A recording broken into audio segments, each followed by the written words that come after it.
Welcome back to another episode of Colony Drop. My name is Brian. And my name is Isaac. This is your favorite Gundam podcast where we talk about anything and everything that's related to Gundam, whether that's anime series and movies, the music, Gunpla, which is the Gundam models, for those of you that don't know, and even lore, ideas, concepts, things like that. Anything and everything that's related to Gundam under the sun, we talk about. Isn't that right, Brian? That is correct, Isaac. And today we have a review of a series / compilation films that we've alluded to. We've never actually watched, even though they're Universal Century. Right. So this was pretty fun, right? Oh, absolutely. And this series / movie duo is Gundam Thunderbolt, which originally came out as season 1 of Thunderbolt and season 2, and then later on they decided to compile each season into a movie each, but they added additional scenes that weren't in the original run of the series. That is correct. So Thunderbolt is originally a manga. It started in 2012. Right now it has 22 volumes. But in 2015 through 2017, Sunrise made what's called an original net animation, which is basically like an OVA, but instead of coming out on TV or on Blu-ray and DVD, it comes out directly on the internet. So there was this streaming service, I forget the name, I think it was like Daisuke or something like that Bandai or Sunrise had invested in, I think, and they were using this as one of the things on the service to get people to go, subscribe. And people like me laughed in their face. Yeah. So Isaac was obviously not a subscriber. No, we heard about it and then we were like, okay, when's this going to be available to the rest of us that are hiding in the shadowy alleys of the internet? On day one that they release it on the streaming service, obviously. Download. So they made basically 8 episodes, I think it was 8 episodes, that adapt roughly volumes 1 to 7 of the manga. And that was back in 2015 to 2017. And then in 2016 and 2017, they released 2 compilation films. One in 2016 called December Sky, and one in 2017 called Bandit Flower. And to Isaac's point, I think a few scenes were added, some extra combat footage. I don't think anything was removed. I think there was only some just minor additions. So basically, my understanding is there's no real reason to go back and watch the actual episode format. Like, you should really just watch the compilation films. This might get us a little ahead of ourselves, listeners, if you haven't seen it. But Brian, I have to ask you, does December Sky or Bandit Flower have anything to do with what we see, let alone get mentioned once? Because I don't believe so. Okay, so let's take those one at a time. So December Sky, I'm assuming, refers to the fact that the 1-year war essentially ended on New Year's Eve at a Baoku. Okay. But I mean, there's nothing really special about that relative to the film, because the actual Baoku part of the first film of December Sky, it's almost like a credit sequence, really. Thank you for saying that, because Gundam Thunderbolt December Sky takes place essentially entirely in space, whereas we all know there is no sky. Even if it is December, there's no sky in space. It's space. So the name didn't really make sense. Maybe December Eve or something like that would have been better. You think this was like a direct translation from Japanese? That's why we're not quite grasping the name meaning or something like that? That's a good question. I hadn't even really thought about it. I don't really see how either title makes sense. Yeah, this was kind of bugging me because I was like, oh, December Sky, that must be like the Zeon Operation code name or something cool. Or, oh, Bandit Flower, oh, we're going to see a mobile armor that's called like Bandit Flower. And oh, it's going to be awesome. But no, not once do they say those words, and not once do you even get any reference of what the hell they're talking about. So that's fair. Yeah. I can't even think. Bandit Flower makes me think of a visual image of a flower. The only thing I can think of is the South Seas Alliance. Is their logo a flower? That's absolutely. That was the closest thing I thought also. But like the name Bandit Flower doesn't really mesh with their organization, since they're like a religious cult of some kind, a militant religious cult. Maybe if they called it like Eastern Flower, I would have been like, oh, of course. What else could it be? Yeah, they stole Claudia, sort of. That's the closest thing I could justify. If listeners, if you know why these titles make sense, please let Isaac know. I have no logic for those. I don't Isaac. think That's they a great stole question. her so much that she joined them. That's true. But I like how you're immediately protecting her. Like, guys, she's there against her will. All right. No Federation officer would willingly join a militant cult. I guess we don't even really know, right? Oh, Brian, you're right. She's not there. She's there somewhat against her will because, as we find out later, a lot of people with the South Seas Alliance are, let's just say that their mind is not their own. That is absolutely fair. The South Seas Alliance is quite the antagonist here. Yeah. So in terms of availability, like where can you watch this today? As far as I can tell, the only place to officially watch it is on Blu-ray. I don't see it on Netflix. I don't see it on Crunchyroll. I don't see it on Hulu. I think sometimes it's on Gundam Info, the YouTube channel, but right now it's not. I'm a little surprised that it's not at least on Crunchyroll or Netflix or Hulu, which is generally where one of the series always resides. Okay. Even like Double Zeta, I think, is on Crunchyroll now. So it's a little odd to me that they haven't put this up there. But yeah, so before we go into the summary, Isaac, there were two things I wanted to highlight. One, as I mentioned earlier, this roughly adapts volumes 1 to 7 of the manga. There is now 22 volumes as of today, meaning we have enough material to do roughly 4 more of these. I'd love to see them. So the question is, do you think that will happen? When was Bandit Flower made? I believe you said 20. That is a great point. 2017. Wow. And as far as we know, production has not started. So I think if you were to start production today, you're talking minimum 2 to 3 years away. This is getting ahead of ourselves again, which I keep saying this episode, but oh boy, I would have loved to see this continued. I know a lot of time has passed and maybe they're kind of done, but I really enjoyed this. This was a very well done side story, I thought, for the most part. Yeah, I think a lot of people are on that same train of thought. Yeah. If you're hoping for a continuation, I guess what you should cling to is the fact that when season 1 of which took a break, you remember the first cour, Isaac? Oh, yeah. And we had to wait for the second cour. They put 3 shows in that same time block until cour 2 premiered. And those 3 shows were a TV adaptation of the Hathaway movie, the narrative movie, and a TV adaptation of the Thunderbolt compilation films. Okay. So it's relevant enough for them to still put it in the Gundam time slot when they were airing the new show, I guess.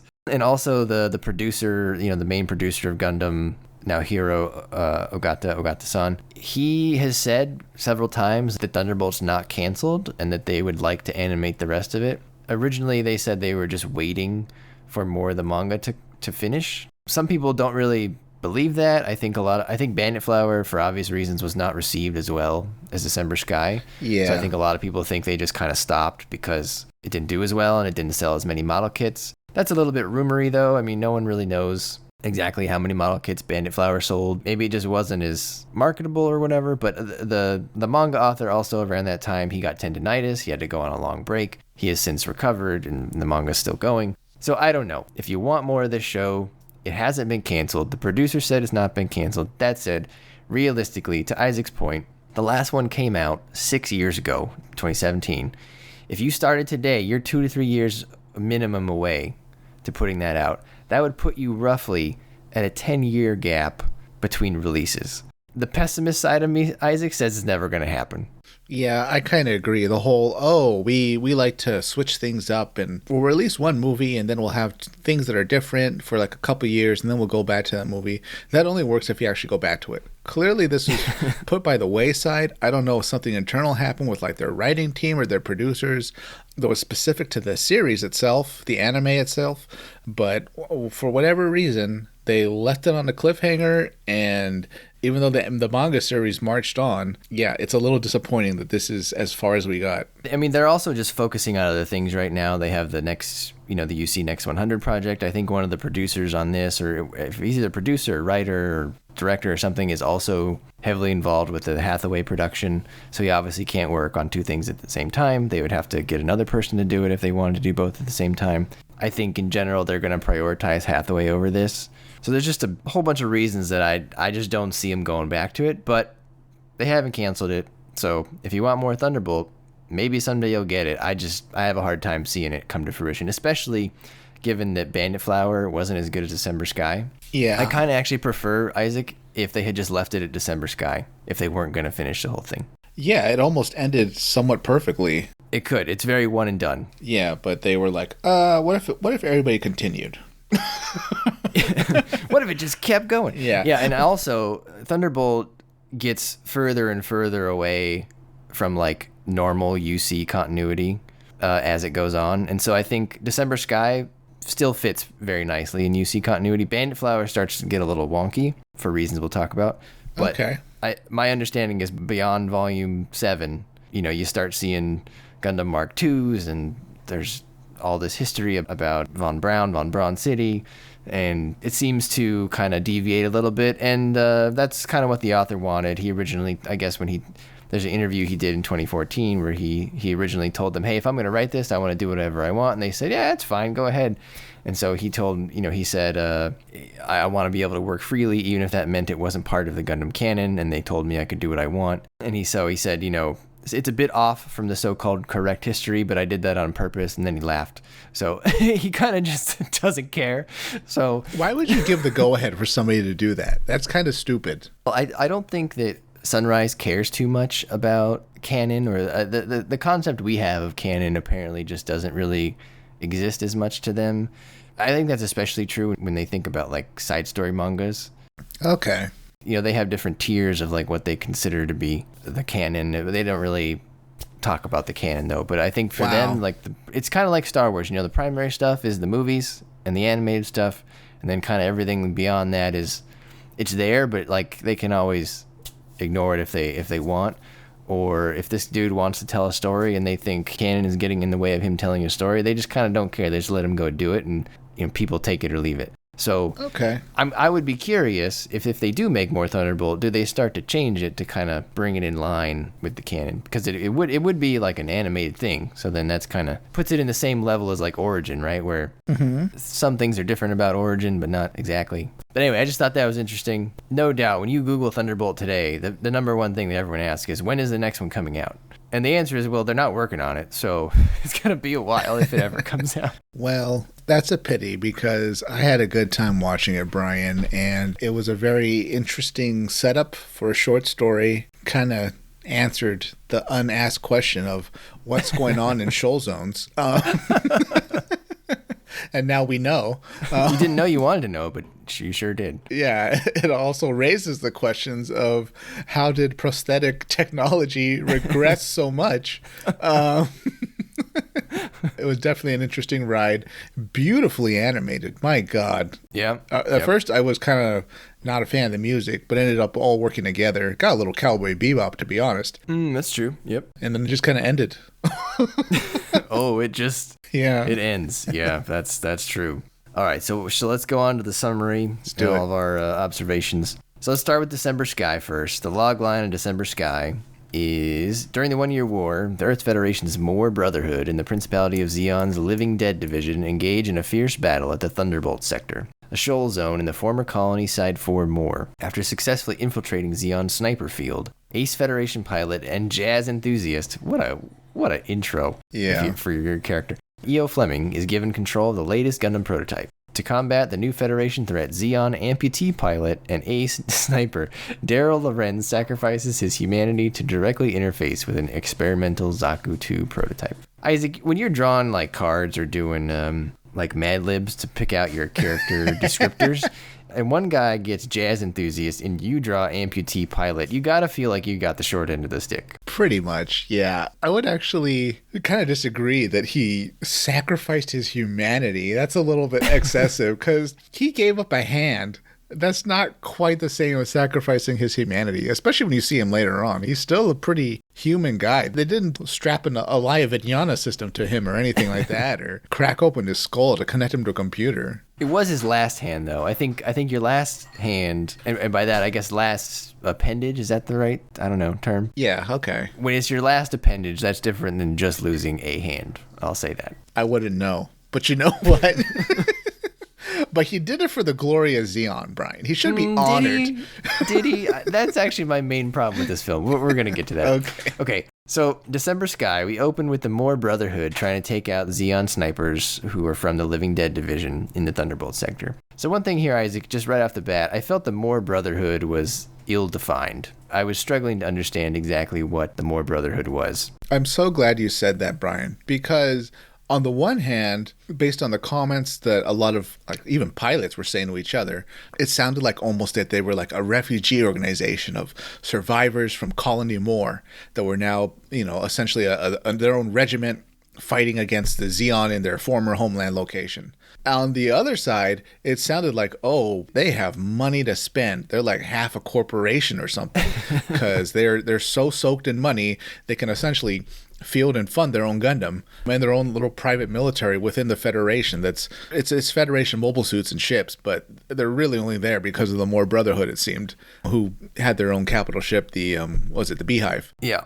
So I wasn't quite sure what they were. It was very bunch concern type organization where they're kind of this, kind of that, and you just kind of go along with it, that they're this nebulous organization. Yeah, and I mean, based on the information on on the wiki or other sources, without reading the manga entirely, there's really not a whole lot else behind it. I'm sure there's more in the manga if you read on, but basically they're a volunteer force for the Earth Federation made up of exactly what you said, survivors from Side 4. And as a reminder, listeners, Side 4 was destroyed basically completely, for the most part, during the 1-week battle. I was back, Isaac, when nuclear weapons, biological weapons, chemical weapons were all on the table. That's actually not true, Brian. I think you mean it was liberated by Zeon. Oh. Please continue.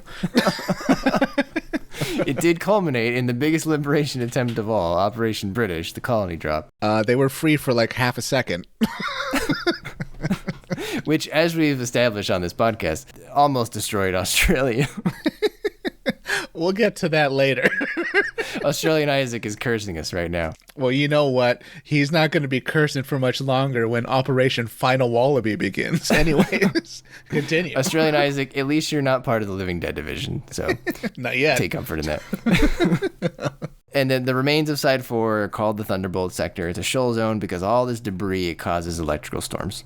And for context, the frontier side, Isaac, from F91 is in Side 4. Yeah. New Manhattan, the Illuminati HQ from the film we just watched, G. Savior, is also in Side 4. And Industrial 7 from Unicorns in Side 4. Industrial 7 was the one that surprised me the most. Wow. This is where everything happens. This side has like a lot of things happening. Good God. Yeah. And then also to go along with it, the Living Dead Division are just a group of wounded Zeon soldiers who continue to pilot with prosthetic limbs.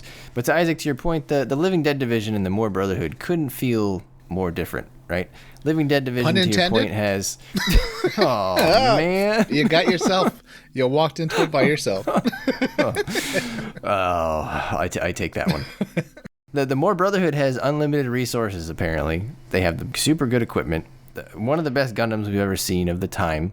And in the Living Dead Division, they can't even get good prosthetic hands with the right number of fingers. Yeah, that was... Did they flat out say that there's better prosthetics out there? I don't remember them saying that. I mean, maybe you can attribute it to just it being, they're cut off from supplies and they have to do with what they have. Part of me watching was like, okay, World War II in space, like the original series of Gundam always is. This is clearly a callback to how like the first prosthetics were just kind of hooks. Very simple kind of pincer type devices, and that's about it. So this is their callback to that, or like you just said, kind of showing how desperate Zeon is for resources. I was also wondering if, this is kind of the science team's way of saying, well, they're kind of like connecting to the computer system of the Zaku to pilot it better without their limbs. So if you think about it, they really just need like an electronics component that's a shaft that can connect. So they really don't need much else. But it was kind of a mix of that. You just kind of go with it for the sake of the story. I felt it was maybe too extreme. It felt too desperate to be believable. But anyway, they do pretty well, Isaac. These guys are pretty good. They have what do they call them? The big guns or something like that? These big sniper platforms. Those are pretty cool. I assume you like those. I love them. I'd really want one. Part of me was wondering, though, like, why can't you strap some vernier thrusters to those and just kind of make them, portable? Like, I think many of our listeners have played multiple first-person shooter games, and we know that if you're playing as a sniper, you kind of have to shoot and scoot, because, like... shoot and scoot? They're going to know where you are, right? Yeah. So the idea that you just kind of stay in place is a little silly, especially since vernier thrusters cost nothing. If we can build Ogus We can slap some thrusters to a gun and kind of make it a bit more portable. But to the Living Dead Regiment's credit, it almost seems like they really didn't need it 99% of the time because, oh my God, they crushed every squadron that came against them in like that death alley, that murder alley on the Shoal Zone. Yeah, it was terrible for the More Brotherhood. They basically lost everybody on their approach except EO, and he only really lived, Isaac. I mean, EO. Let's not give him too much credit. He got lit up just like the others. He was actually the first one to get lit up, but he just happened to be able to get out in his core fighter. That's sort of a disclaimer here, Isaac. Basically, all the designs in Thunderbolt have been sort of revised. They are like the Thunderbolt version of a gym, and the Thunderbolt version of a gym has all these extra shields that it carries, and it has a core fighter.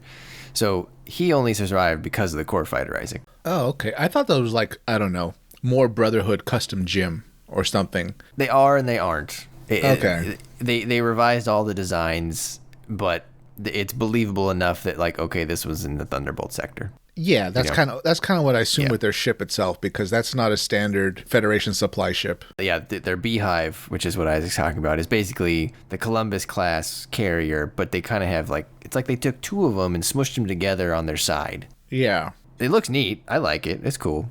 I guess it's good, but like, I assume they were like, well, can we get a Pegasus class? And like, the Federation was like, no. But like, we can give you two of these and you can kind of customize them. And you like, can tape them together. Yeah, once in a while, like, you'll get like a couple Salamuses to help you out.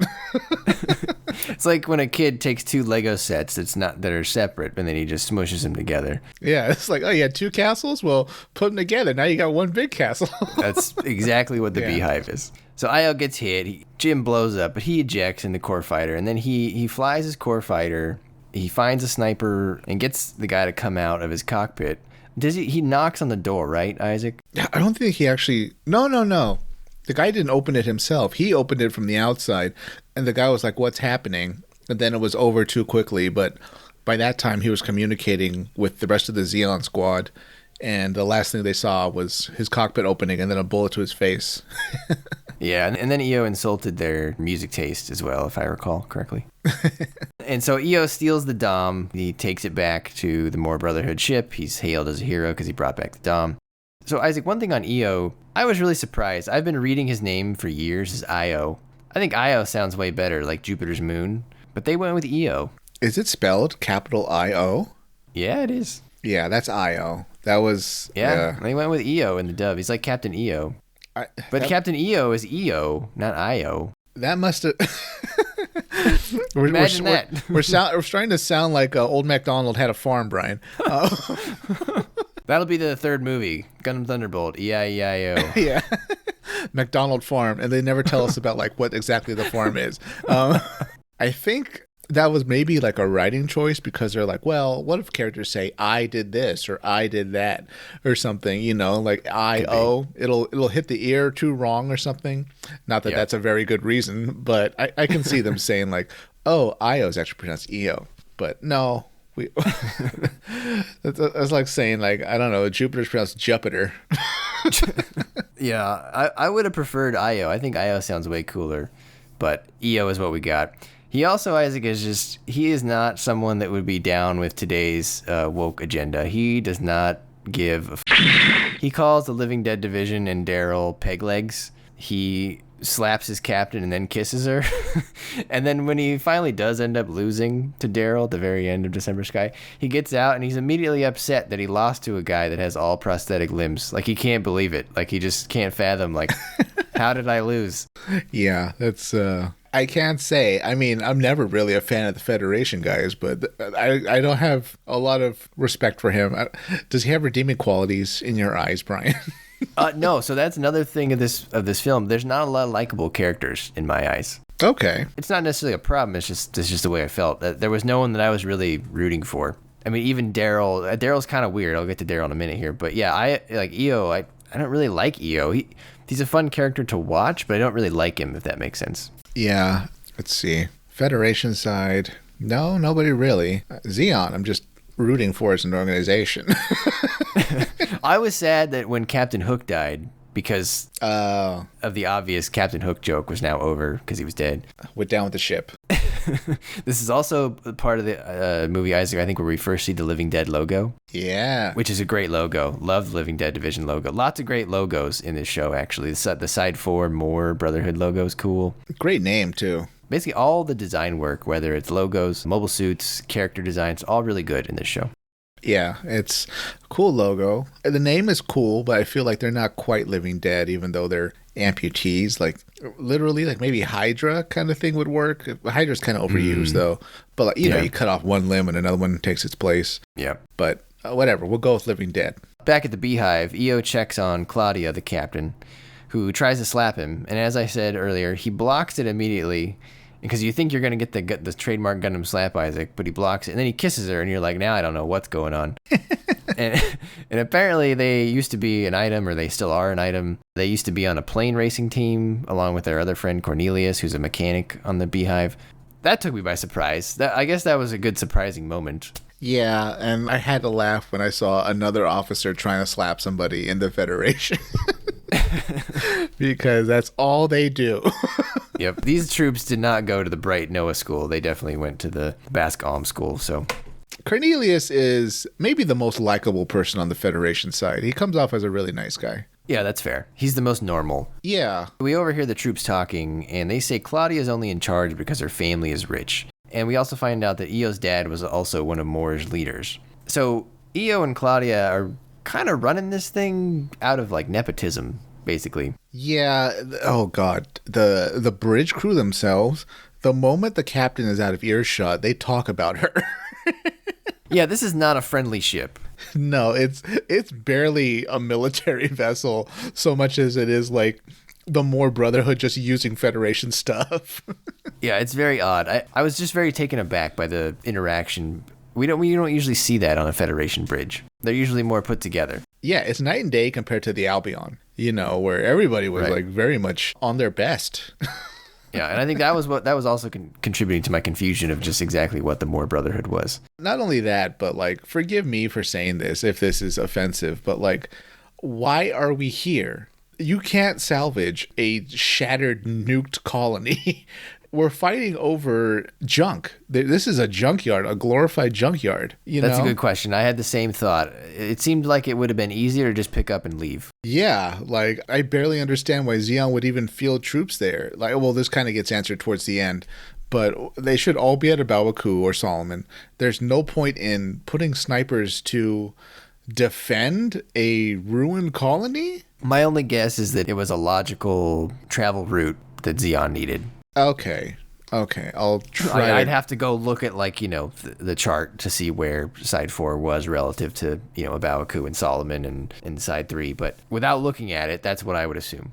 It kind of reminds me of that show based on the Halo games, Red versus Blue. Mm-hmm. They're at the map with two bases, and they're like, well, why do we build a base here? And it's like, well, they built a base here, so we had to build one too. Or Last Exile, you know, why do they have infantry like go to the top of the airships and shoot each other with rifles if the airships are already shooting cans at each other? It's like, well, they put their infantry on the top of their airship to shoot at each other, so to shoot at us, so we need to put our infantry on top too and shoot at them. It's like, well, it's very keeping up with the neighbors, right? Yeah, it's like, well, they did it, I got to do it too. We have to show up where they show up to fight them, even if there's no point. Because if we don't, then we'll lose. Yeah. Anyways, continue. So back at the Living Dead Division ship, which has a great name, the Dried Fish. Great ship names in this as well. Beehive, Dried Fish, Spartan later on. Great stuff. Yeah. Dr. Carla, she's like the person responsible for putting prosthetics on these people. She asked Daryl to kill EO since the guy that EO shot in the face was her boyfriend. She also like starts kissing his dead body, which is pretty gross. Understandable. Yeah, but it's not like he was like a fresh dead body. He was pretty gross when he brought him back. Oh, right, of course, because he had been exposed to space. Yeah, they opened the body bag and she's like all over him, and it's clearly like you probably shouldn't touch him. Now, I have not had a relative die in space and being brought back, so I guess I can't speak. But it just seemed like maybe something that was ill-advised. Captain Brian would have like no mercy for you if you were trying to kiss your your significant other that had been shot in the face. Like, you don't want to kiss him. It's a little gross. That's all I'm saying.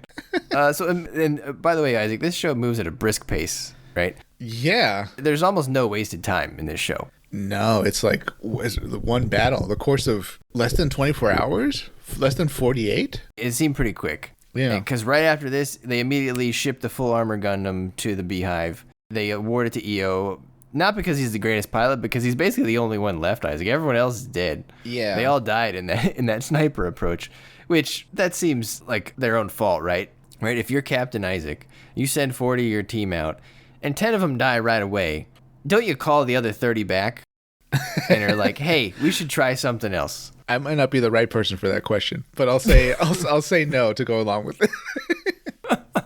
But like, apparently the more Brotherhood has some pull, because they kind of just shrugged off those losses, knowing that they'd get a fresh batch of like 30 teenage cadets fresh from the academy. I don't know how much they had to pay for that, but wow. You know, Yeah. They showed up with their own mobile suits, and they were beyond their original starting strength at the start of the episode, at the start of the movie. Yeah, they get all these reinforcements, and now they have the full armor Gundam, and they go up against the Living Dead Division again, and this time, EO just has his way with the Living Dead Division snipers, right? The full armor Gundam is basically unstoppable. All of Daryl's team is either hurt or killed. The one guy survives all the way through. Fisher, I think, was his name. He was a survivor. Yeah. But basically everyone else dies at some point. Daryl does escape in his orange Zaku 1, but he does lose his hand. So at this point, Daryl started the show, right? He was missing his legs. He loses a hand here in this next battle, so he's got one hand left. Isaac, though, his orange Zaku 1, is that pretty close to the orange Zaku sniper that you've been thinking about for years? It's the same thing. It just looks so beautiful. It's a great type of orange. It is. I like it a lot. Yeah. I don't think they make a model of that one, and definitely not in master grade, maybe in the high grade line. No, I'd want the Psycho Gundam in that color. I mean, sorry, the Psycho Zaku in that color, because the red I thought was too close to Char. I like rolled my eyes when I saw that. I was like, oh god, they're charring it up. I mean, at least it's like a deeper red. Char is, borderline pink, but Yeah. So Daryl's back. He's got one hand left. But the Living Dead Division is ordered to defend the Thunderbolt Sector to the death, Isaac. This is, I think, what you're talking about. That I guess Zeon just can't give it up. And Dr. Carla's boss, who I'm going to call him her boss, I think his name is J.J. Sexton. He's a scientist who works on the Psycho Zaku with Dr. Carla. He's like, well, we're just going to use the Psycho Zaku. But you know what? It requires the pilot to have 4 prosthetics, not 3, Isaac. And I gotta be honest, this seems like a pretty big design flaw. I feel like there should be a toggle in there where you don't necessarily have to have all 4. We were gonna have a toggle, but there's no money for it. We don't have money for prosthetics. There's not a lot of pilots that fit the description for this suit. No, and it's just such a silly inclusion almost. Right? Like, you know what would really help with this? If he lost his hand. So Carla, they make Carla cut off Daryl's remaining hand so he can pilot the Zaku. But they give him a promotion, Isaac. So that's what you get in the 1-year war. Zeon, they'll cut off all your limbs, but they'll give you a promotion. It was also like a 1-rank promotion. Right. It's not like he became a general or a captain, No. right? Like, he went up to like ensign or whatever. And like his squad mates are like so happy. They're like, oh, show us your new little rank thing on your collar. And like, that he like can't really catch a bottle that they throw at him in 0 gravity. It's so sad. Yeah. So this is what I don't like about this film.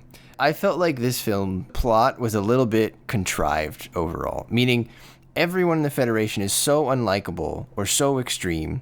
EO is like a high school jock that just grew into the military. And then on the Zeon side, the conditions of the Living Dead Division were too terrible for me to like take seriously. Yeah. And it'd be one thing if it didn't really happen to Daryl. But Daryl's like the main character, right? Or, EO and Daryl. And I don't buy Daryl being okay with them taking his last hand. And then on top of that, getting into a relationship with Dr. Carla, who did it. You know what's even is wacky the right word? I don't know. Let me just say it, Brian. If you recall, Kelly Lasner in 0083 single-handedly designs the Valvaro's controls so they can be used with one hand. Yep, that's true. So he out-engineered this team of engineers. Right, and he's just a pilot. Like he's not even a scientist. Yeah, so I felt like that's just the image that they wanted to give, which is fine. I understand. It's a striking image, and it definitely has an emotional impact when you think, oh, this dude had to give up his last hand to do it. I just didn't really believe the situation that got him into it, Yeah. And it's one thing for them to do it by force, and he was like, no, absolutely not. I will not take. You cannot have my hand. But then they maybe sedate him and take it anyway, which they kind of did, to be honest. Yeah. I feel like he only accepted it afterwards. Maybe that's a coping mechanism, and that's what you're supposed to take from it. But it'd be one thing, Isaac, if then he rebelled and like killed all the superiors on, if he killed Sexton and he killed the captain, then I would kind of more believe it. But like to your point, then he's like showing off and stuff. Like I just don't. That doesn't make any sense to me. Well, I think he was pretty gung-ho for it. Like, what's her name? The doctor. She was a bit more hesitant, clearly, because it flies in the face of, Yeah, but I also thought he was like on the verge of tears, right, when they were doing it. Oh, I didn't really notice that. He seemed more concerned about her because they were kind of developing a connection. Yeah. But maybe. it seemed more like he was ready to do whatever was asked of him for Zeon. That said, though, I completely agree with you how contrived this is, how much they're like grabbing the viewer's face and just rubbing it into, oh my God, they're amputees in the war. Right. Isn't war horrible? This is Gundam. Yes. Isn't war horrible?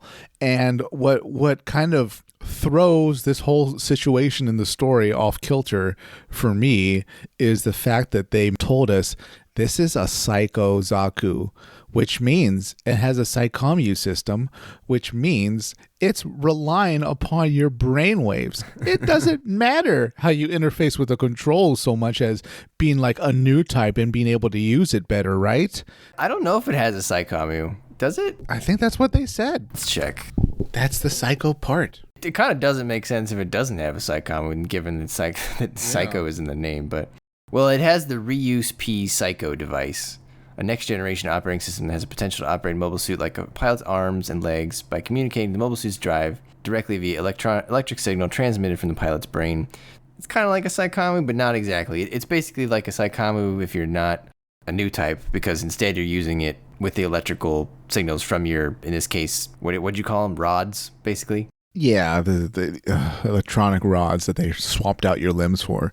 But it's a psycommu substitute, basically. Yeah, the name Psycho Zaku itself, there should have been like his brain connected to wires or something, Yeah. jury rigged to kind of get him to new type level. But that would throw off the image, Yeah. They want that. The tortured soldier strapped in with his It was a bit heavy-handed. Yes. I almost feel like the better way to go around this would have been to give them like sort of Ghost in the Shell type prosthetics and like say, oh, they're living dead, but like they can interface with like the machine this way and it like makes them perform way better instead of giving them like just a stick. Right. There's some precedent for it. I mean, if you think about it, it's not really in the same time period, but Karozo Rona is basically a cyborg. Yeah, I don't even think he used his hands at all to pilot Rafflesia. He just he didn't hooks up his brain. No noticeable piloting actions at all. Really, maybe he should have used his hands though, because he didn't do that well. That's fair. What's especially jarring, Isaac, is the prosthetics in this relative to what we saw in Witch from Mercury. Just because we happened to watch them relatively next to each other. Oh wow! It makes these ones look extra pathetic, right? Yeah. So hang on, is your head canon that like Kelly Lasner saw these twigs and he was like, nope, not even once. He knew about the regiment. He knew about the prosthetics. He was just like, I am not doing that. Well, if I was him, I'd be like, hell no. If they give me one, they're gonna cut off my other 3 appendages based on their track record. So count me out, guys. Good for him. He lost an arm, or at least most of an arm, and then he was like, you know what? Career transition. I'm gonna open a junkyard on the moon. The moon seems like a good place to be, Isaac. Relatively. Not a lot of bad stuff happens there. And then to your point, Isaac, the reinforcements arrive, and I loved this part. Io called him his expendables, and he was like really upfront with them. Remember, he gave him that speech. He's like, "You're my expendables. I am going to use you as a shield to destroy the enemy sniper." And I was like, all right, at least he's honest with his 16-year-old minions. Yeah, and I was very surprised to see them because how much it reminded me of MS Igloo, when the teenagers with the igloos show up for the Ogus show up on the Zeon side, but now to see teenagers showing up on the Federation side, Are things pretty desperate for the Federation at this point, Brian? Or is there just such a surge in patriotism now that Zeon's on the ropes that like every high school student is like immediately joining the military? I gotta think patriotism is at an all-time low, given that less than a year prior to this, 1/3 of the population died. Uh-huh. So I don't know. Maybe they're just promising these kids money. Maybe they've got nowhere else to go. Or draft. You know, maybe they're human debris, essentially. Human debris, yeah. They drafted them. Who knows? And honestly, their performance in the ensuing battle was not good, right? No. They got annihilated. But they've got spirit, Brian. And that's being nice. That's true. They do have some spirit. They're very gung-ho. There was the one Zeon guy that went out in front. I don't know if he had a name, but he destroyed a whole bunch of them. And he also wished for one last piece of Grandma's pie. And that was when I realized that you were in this film, Isaac. I didn't realize you had a cameo. Yep, that was me. I was like, I fully understand this man. He would be one of the few pilots I like try to protect in my brutal war machine. Mr. Pie. Yeah, well, that's what we'll call him. He was Mr. Pie. He puts the pie in pilot. There you go. A lot of Dom action too in this battle, Isaac. I'm sure you enjoyed that. So yeah, sadly they don't do very well. No, they don't. So the battle ensues. Io and Daryl have a vicious, wonderfully animated duel in space, real back and forth in space and in one of the destroyed colonies inside 4. It was overall fairly even. Like I'd say overall, Isaac, they were a fairly even match throughout the film. Daryl does technically win. At worst, you could call it a draw, I guess. I mean, Daryl kind of had Io dead to rights earlier, but a lightning bolt blocked his sniper shot by chance. That was such BS. I thought to myself, oh my God, are they going to reveal that like Io is a new type? And he like, oh yeah, he used his bind to summon a way to deflect the beam. The odds of it happening were just too high. And I was like, oh, This is shenanigans. This is nonsense.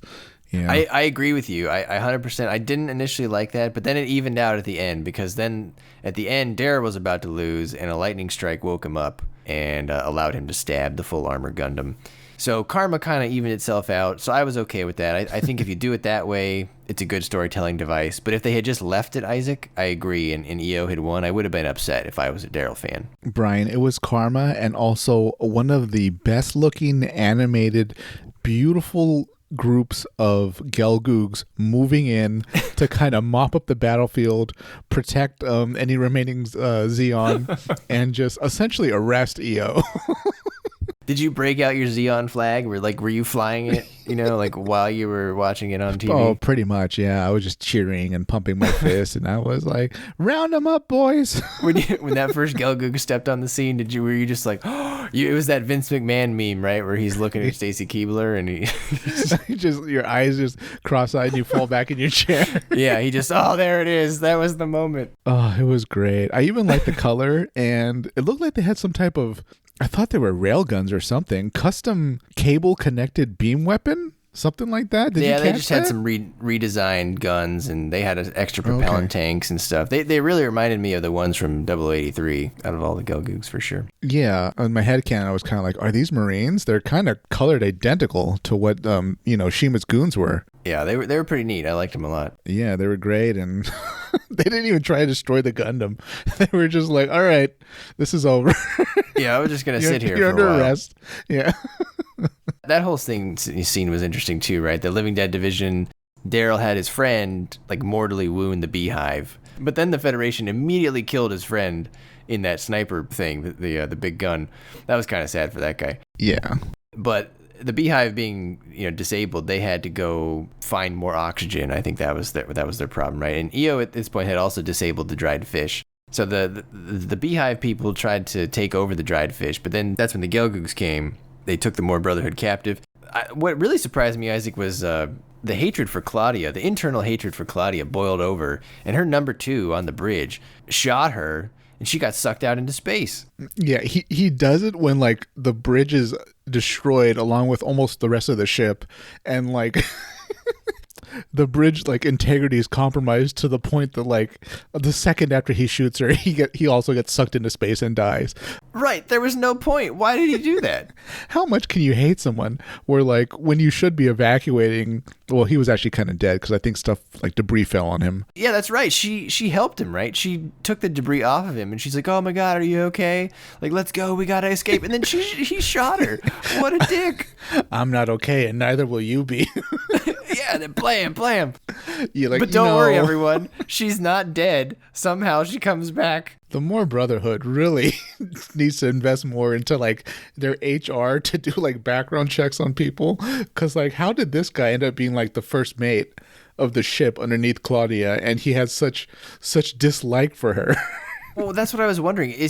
I wasn't clear. Is the reason they don't like her so much because he wasn't more Brotherhood? Like, were some people on the bridge Federation only and not part of the more Brotherhood? It definitely sounded like they were outside of the more Brotherhood. Like, yeah, she was in charge. She was from the more Brotherhood.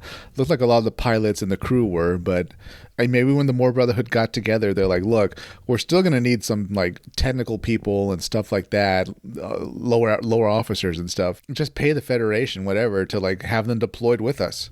And they got, Officer Grump. And he was not at all down with this pointless campaign to try to seize a junkyard. Yeah, he was just not having it. So he shoots her. She gets sucked out into space. And then I thought this was an interesting choice, right, Isaac? Then we see the Abaoku ship scene.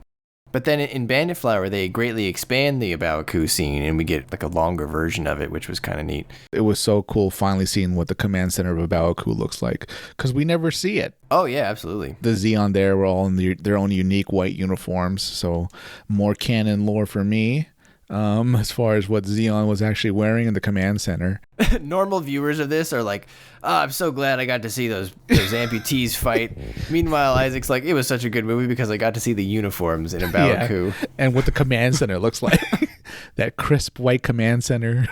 As Isaac watches at home, waving his Zeon flag and throwing his Makuve ascot over his shoulder. Before I eat spaghetti. Oh, one of the coolest scenes was on the dried fish when the Federation, what's left of their crew, storm it from the beehive, and they've got everyone at gunpoint. Some of the remaining Zeon on the ship were like planning to just kind of draw them in and then explode the reactor, right? Yeah.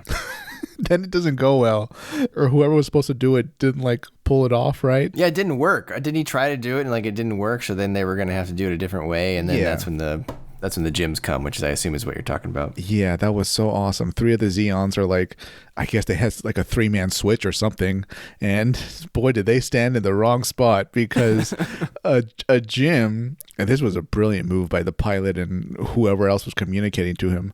The gym puts like his beam saber over where they're standing and then activates it so it goes through the outer hull of the ship down into the ship itself and just incinerates the people holding the device. And I've never seen anything like that, Brian. It was amazing. They were gone in a flash. Like they were there one moment and then gone the next. Yeah, it was great. Oh, what a great scene. I mean, I guess if you're going to get killed in the world of Gundam, that's a pretty good way to go because it's got to be painless. It almost seemed faster than being hit by the solar system or the solar ray. Oh, I agree. Yeah. You wouldn't even know. No, you wouldn't. But man, that was cool. And yeah, that's December Sky. Except for the little bit of the Abaoku part, but that's in the Bandit Flower part too. So. Io gets arrested, and they're giving him the business. Naked, by the way, because I guess that's how we treat prisoners in the Universal Century. There's like an officer watching him. 2 guys are beating up Io, and the officer's like, "All right, you had your 2 minutes, Yeah, that's enough. Get out of here." And then Daryl walks up, and the officer's like, "All right, it's your turn." So yeah, again, this Abaoku scene, it's in December Sky, kind of like over the credits almost, and then it also recurs in Bandit Flower, but a little expanded. So at Abaoku, as Isaac said, the dried fish crash lands on Abaoku. I guess not the dried fish at this point. They had moved. No, they had been relocated to a Guazine, I think, right? No, that was a Chevet, I think, that fell. Oh, it was a Chevet. Okay. Yeah. So they had been relocated to a Chevet. Yeah, that makes more sense. They wouldn't give these guys a Guazine. Come on. No, come on. They don't even have legs. They can't drive a Guazine. You're not going to look good in a Gwazi unless you have legs and arms. It's like you're like denying that application. I'll just point this out. Everyone on DeLazer's ship had legs and arms. I end my case.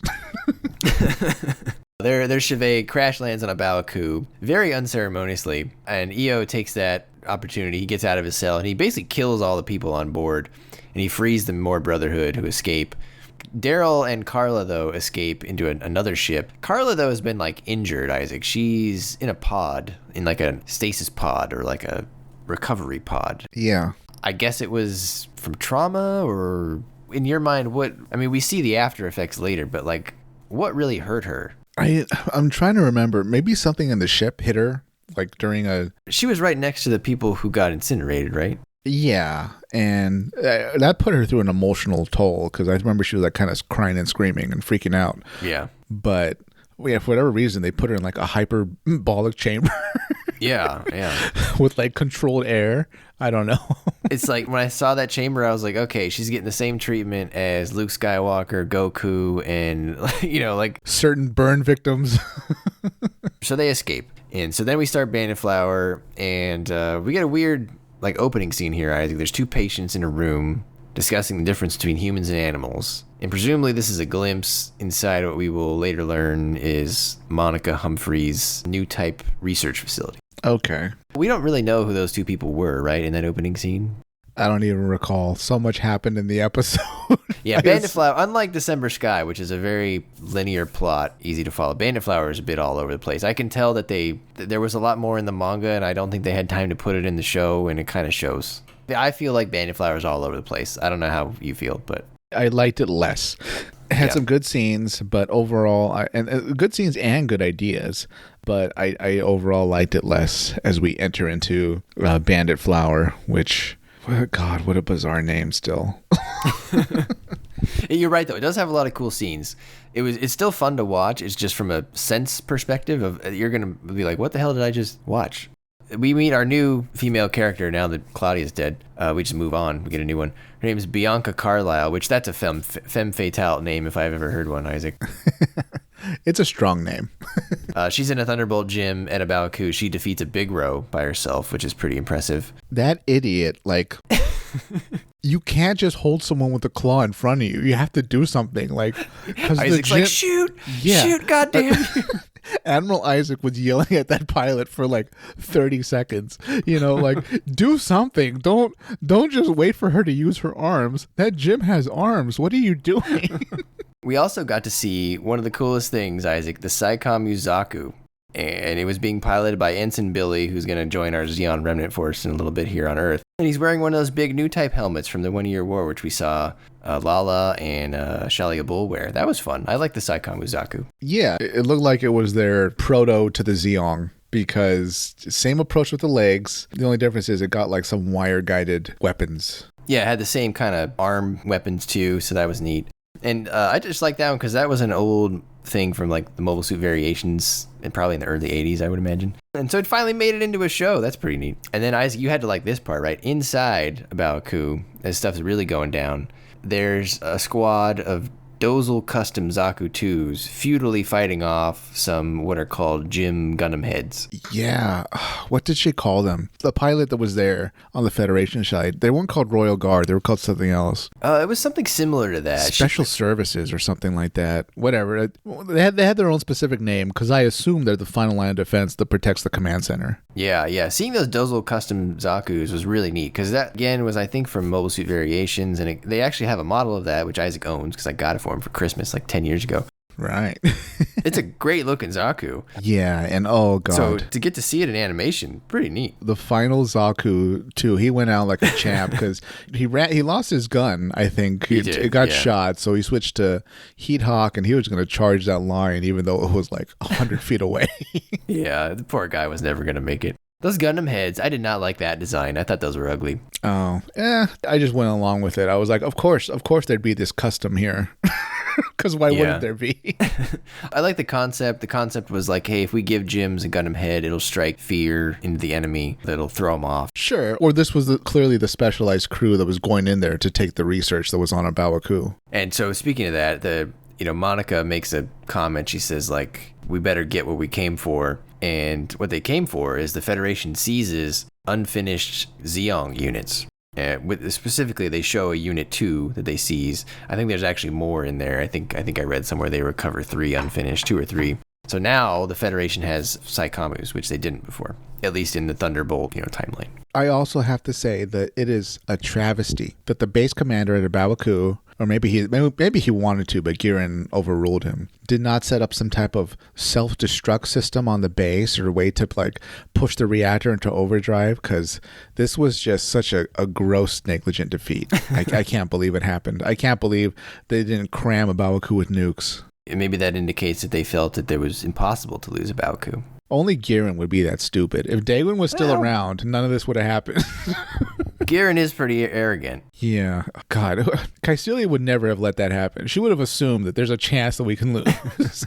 So right after this, we basically fast forward to August of 0080 with no real indication that we've done so. That was a little bit jarring, right? Yeah, we're on a beach. Yeah, we're just on Earth, and there's still some fighting, but it's you get the sense it is later. So the rest of the film now is going to be... Oh, I forgot. Sorry. The next scene, actually, is a random group of weird people chanting and burning a bunch of bodies. And you're a little bit confused if it's Federation or these people Zeon. Like, what are they? I'm pretty sure they're burning Federation bodies. Could be Zeon, but I don't remember. Yeah. But they turn out to be the South Seas Alliance. Right. I was watching this scene and I was like, oh, this Federation ship was majority Buddhist. And they decided to have monks there for the funeral ceremony after a battle. But then I was like, well, they got a symbol on their forehead. Last I checked, that's very different than Buddhism symbol. And then I was like, this is kind of animated ominously. I assume more information will be presented shortly. Right. Props to you, though, for trying to create headcanon as you're watching this film. Yeah, I have to at this point. So then the scene after that, I think, is the beach scene. And we find out that Daryl has made it to a Zeon remnant group on Earth, along with Ensign Billy, who was piloting the psycommu Zaku. Unfortunately, he does not have the psycommu Zaku with him. And they are prepping some ACT guides for battle. And here, Isaac, I gotta say, Billy takes a big drag on a cigarette, and he has a very incorrect understanding of cigarettes. I'm afraid for his health. He seems to think that Earth's fresh air will counteract the negative effects of tobacco. Brian, coming from a group of people who thinks Earth's gravity weighs down souls, I'm not surprised that he thinks that at all. And let me also say, the Isaac fleet has a zero smoking policy. All right, there's zero tolerance for smoking. Ensign Billy wouldn't cut it. He seems like a pretty good pilot. I was excited to see more of him. We didn't really see too much from him. No, not really. I'm sure he plays a bigger role in the manga. So something I noticed about the ACT guys that I've never seen before, they lay flat in order to get in them and to do maintenance. I don't know if that's because the head dimensions make it not good to stay standing like you see 9 times out of 10 for every other mobile suit. But yeah, I thought that was a little blink and you'll miss it. I didn't even notice that. Yeah, that's a good call out. I did not see that. I mean, these ACT guys in particular are probably one of the biggest makeovers of all the redesigns in this show. They're much smaller. Did you notice that? They have different proportions than the normal ACT guy we're used to seeing. I thought they were almost custom. They're very short. Yeah, and they have turtle shell backpacks. How cute is that? It's they're tactical, cute turtle robots. Not only that, but I think the one they give Daryl has this whole custom sensor system that, wow. Where did they get the money for that as Zeon remnants? Yeah, absolutely. So this is a good time to introduce this concept. There's a bit of an argument in the fandom about the tech level in this show, and that's kind of one of the things that maybe makes this show seem like it deviates from continuity a little bit. The tech level in Thunderbolt does seem a little bit ahead of what you're used to seeing in 0079, in my opinion. I'm one of those people that does think the tech level is a little bit too high in this show. The first being the full armor Gundam from December Sky is super powerful, probably too powerful. These ACT guys have, to your point, these very sophisticated add-on packs that seem much more advanced than most other equipment we've seen suits in this time bring. That one ACT guy has a cybernetic tentacle limb, kind of. Yeah. The one, to your point, has the big sensor array. One has a flamethrower pack. They've got those, was it the fizzy yarn or whatever the hell they called it that blocks the beams? I mean, it's plausible, but it also seems, and we haven't even gotten to the Atlas Gundam yet. Don't even get me started on that. But yeah, there's just a lot of little things in the show that seem a little bit more advanced than what you're used to seeing. Do you feel the same way, or where do you come down on that argument? I tend to headcanon everything, so the only logic I could go with is more Brotherhood has money. They really doubled down on their Gundam, and that's what they got. They got full armor Gundam, and boy, does it perform great. What's left of the Living Dead Regiment, to their credit, they do have a few new characters. There's a few new scientists and technicians with them. So I assume those guys and women might punch above their weight. And guess what? They were given lemons and they made lemonade. So that's what they were able to produce. They don't exactly have like an army's worth of them, but for the small amount of mobile suits they have, they absolutely made very specific and special weapons and abilities. Yeah, I mean, I think the ACT guys are plausible, except the one that has that cybernetic tentacle limb. That one, I was like, okay, that's weird. Yeah, it's like, all right, you Ghost in the Shell. The Shell's on Netflix. Okay, you can take your ideas over there. That's some like nanotech shit, like I don't know how that thing is moving so freely. I think the tech level feels, again, we haven't gotten to the Atlas Gundam, so maybe I should save it till then, but the tech level feels after 0083. Yeah, it might even be past Zeta. Yeah, maybe, because in Zeta, like flying mobile suits are like a big thing, right? Right. And then enter the Atlas Gundam. Oh God. That's the part I guess we're at right now. So the next thing we see is the Spartan, is a Pegasus class ship, which by the way looks great. Love the Spartan design, super cool Pegasus ship. It almost looks like an updated version of the white base. And by that, I mean, you can say that about almost any Pegasus class. But what I mean is, it's almost as if they redid the original series in modern animation and they gave us the white base. Because my God, it's almost the exact same dimensions. Yeah, and I think the Spartan, I think we talked about this before, but the Spartan, the Grey Phantom, I think if we do get a Pegasus class ship in the live action movie, it's probably going to look like one of those more than the original white base. Hopefully like the Spartan. The Spartan kind of works too, headcanon wise, because the more Brotherhood, even though a few years have passed, they just walked up with money and said, just give us the white base. You already know how to build it. You may even have one backed up. Just give it to us or click print. Yeah, we'll fix it up. Yeah. So but it's called the Spartan, and now this Monica person on board, she's the part of the Joint Chiefs of Staff, 3rd Bureau, which on the one hand is interesting that we get some insight into the Federation government, but on the other hand, I have no idea what that means in context. It was so weird seeing her. Was she in December Sky? Yeah, she was for a little bit, right? I went back and checked my notes, and I couldn't find a mention of her in December Sky. Okay. It's possible she was. I felt like she was, but I didn't actually write it down. I felt like if she was, I would have wrote it down.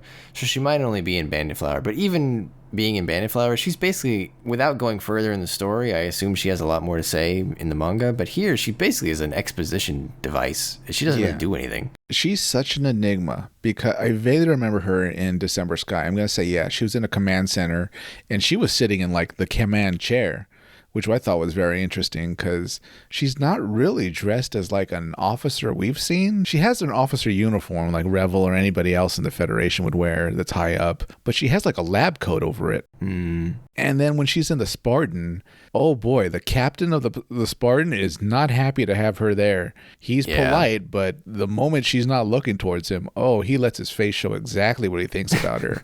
So it's very mysterious what her role is in the Federation. For the more Brotherhood, she's got some pull since she's a high enough rank that she's on the ship, but yeah, she clearly doesn't really know too much what she's doing. She can't even buckle her seat. She needed assistance to buckle her seat, and I'm not trying to be mean to people that have grandparents that need that help. I'm kind of in that position too, but yeah, she shouldn't be on the ship if you can't buckle your seatbelt. Especially on the bridge, Right, during combat operations. So she's up to something. She's got some role to play, and she's always kind of knows more than she leads on. And I think Io was a half rude to her, right? Yeah, later on, basically at the very end of the film, he starts getting a little uppity with her for good reason. And then she kind of just divulges all this plot information. And you're like, oh, okay, thanks, I guess. Like, that seems important. Anyways, back to where we were, Brian. The Spartans coming in the atmosphere. Yeah, I mean, basically, the rest of this film is basically going to be the Federation and Zeon going after the South Seas Alliance, because we find out the South Seas Alliance, they actually have the remains of the Psycho Zaku, even though it was detonated at Abaku, or shortly thereafter, or shortly before. And they also have possession, I guess, but the scientist who was Carla's boss, J.J. Sexton, is also with them. So basically, left unchecked, the South Seas Alliance is going to be able to revive the Psycho Zaku and make more of them. Both sides don't want the South Seas Alliance to have the Psycho Zaku. They want to take it for themselves. In doing so, the Federation is going to have 2 skirmishes in this film with Zeon remnants. So the first one, the Spartan is descending in Earth atmosphere. They're entering Earth's atmosphere when a nearby Musai launches a Komusai kamikaze attack. I liked, Isaac, that the pilots of the Komusai were having their last cigars. Pretty ballsy. Yeah, that was pretty cool. And even the captain was like kind of giving them the obligatory, glad you're sacrificing yourself for us and Zeon in this attack that will never fail at all, because attacking with a Komusai capsule has never gone wrong, let alone happened. What could go wrong? Yeah, what could go wrong throwing one object in the atmosphere at another object in an atmosphere? I mean, in their defense, it was going according to plan until maybe one of the most ridiculous displays of overpoweredness we've seen in Gundam happens. We also see some Medeas on Earth. We find out they're carrying the Atlas Gundam, and it's now piloted by Io. He launches, and by launch, I mean he kind of just flies out of the Medeas, and he flies basically into space by himself. That's how powerful Atlas is. With its, I forget what they're called, but the little things that are attached to the legs, they look really odd. I call them like the skis. Yeah, the skis. That's fair. The little, because they do everything. They can ski. They can be boats. They can be submarines. They can be boats. They can take you into space. It's the Swiss Army knife for your ankles. It's ridiculous. What's ridiculous about this situation, though, or maybe not ridiculous, I don't know if the word I'm looking for is a little silly, is did nobody remember on the Zeon side what happened when this same situation happened with Char's forces in like episode 2 of Gundam? This is literally the first thing the Gundam did almost. Maybe word didn't get back to them, but at least in that situation, the Gundam their object was to like get the Gundam to re-enter by itself, and maybe it'll burn up. Yeah. That was fine. But this one, he just goes straight from the ground, uses the skis, and just goes into space and cleaves the Komusai in half. And then he gets on the Spartan. He's like, hey guys, I'm here. Good thing I was here. Atlas Gundam's here. Everything's cool. That thing seems so overpowered to me. Yeah, it's say what you will about the More Brotherhood. They might not have the numbers, but boy, they put all their money into like one mobile suit. Yeah, and then we find out that the More Brotherhood also developed the Atlas Gundam. So Of course they did. To Isaac's point, they created one of the most powerful Gundams in the 1 year war, the full armor Gundam, and now they did the Atlas Gundam, which just flew straight to space by itself. I mean, it's their MO, Brian. They don't have money for a fleet, so they get one Pegasus class. They don't have money for multiple Gundams, so they put all their money into one Gundam and like maybe a couple of supporting gyms, but that's about it. This is the point where I tipped into that side of the argument that the tech level in this show is too high relative to the time frame, which is the introduction of the Atlas Gundam. I don't know if Atlas is an acronym or anything like that, but my headcanon was Atlas. Not only does it mean like a world map, but Atlas carried the world on his back, or that's whatever they said in mythology. So this mobile suit, as we see very soon and multiple times, is good in all terrains and all situations. Yeah, there's even more instances later on when I still feel it's overpowered beyond just even the flying. So. The More Brotherhood said, look, we're going to have one Gundam. It has to be good in almost every environment and every situation. That's it. That's the one we want. Make it. They don't even say who made it, right? Brian.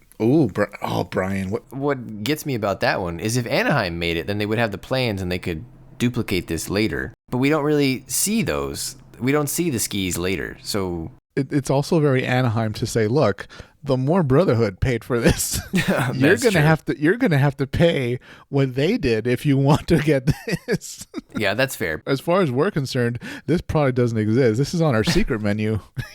Yeah, I just don't see how you justify like that being in 0080 and then the best thing they put out in 0083 is like Unit 1 without the backpack. Well, Unit 1 was clearly the Purpleton project. It was not the More Brotherhood project, which had massive amounts of money compared to, Nina and the budget she got from Anaheim. Also, Cohen was running, that Gundam project. So his approach is like, nuke the colony, as opposed to the more Brotherhood, whose plan is, we need something that's a Swiss Army knife that we can kind of use in almost every situation. Not, definitely not nuke the colonies, because that's what happened to our home. Yeah, I mean, I'm fine with it being okay in all situations, but it seemed like it was too good in every situation. Yeah. I mean, part of that, though, kind of meshes with the fact that it's going up against old mobile suits. This is a very new suit compared to what it's going up against. Yeah, that's fair. So we also at this point find out that the South Seas Alliance are building up forces and they're planning to become independent from the Earth Federation. This, Isaac, I think is a very good angle to take. We've never seen this before. I think it's a great plot. It's so interesting as an idea that, I mean, we all know the Federation is made up of different regions and stuff, but we've kind of never heard of a region kind of trying to secede and, become their own thing. But it's pretty interesting, though, that a part of Earth would say, look, Zeon just showed us how it's done. Even though Zeon fought the war and lost, they're still independent as the Republic of Zeon. Why don't we just go for it and we can be our own thing? I think it's a good storyline to take. Maybe if we read the manga, maybe we can see more where it goes, because it doesn't really go too far in Bandit Flower, but yeah. I think it's a great idea. Also, I like how it even still fits in a canon as far as like, well, of course we didn't hear about it. The Federation absolutely doesn't want, the rest of the Earth sphere finding out that part of Earth wanted to go rogue, essentially. And yeah, you're never going to hear about this because the whole operation is to silence them. Yeah, I mean, I think based on what we've seen in Bandit Flower, I think it could fit in canon fine. I think based on what I read kind of beyond that, it does seem like things get a little wacky. The South Seas Alliance gets pretty powerful and et cetera, et cetera. But so that's why I'm interested if if they further adapt it, like would they change things to make it more normal or would they just go full bore and keep what's in the manga? I don't know. I haven't read ahead, so I'm not sure what you mean by how powerful they get. But I mean, the Federation has, as we've seen with Victory and all kinds of Crossbone and all kinds of Gundam series or manga, the Federation just, it is nigh invulnerable. No matter how powerful their opponent is, it just gets back up and just steamrolls its enemy very slowly and with all its weight. They should probably call the Federation Hydra. Yeah, or I don't know. I'm trying to think of what else in mythology would fit. I don't know. Hydra works pretty. Yeah, maybe not even Phoenix, because no one ever burns the whole Federation to the ground, except the production of the G Savior film. Yeah, that showed us that the Federation died with a whimper. Not a bang, as multiple factions have tried.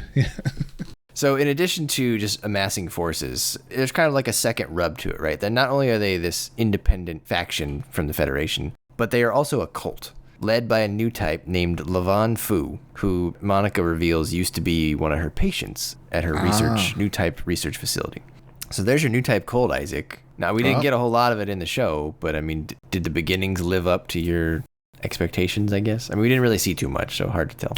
Yeah, I'll have to reserve judgment because I'm not quite sure what they believe. Are they worshiping new types? It seems like they're more worshiping this one guy because he has, multiple pilots in the cult say, oh, I can see his vision, or I can see his light, his face filled with light or something like that. So it's more worshiping him, not so much like the idea of new types or humanity evolving into new types. Oh, that's true. Yeah, that's fair.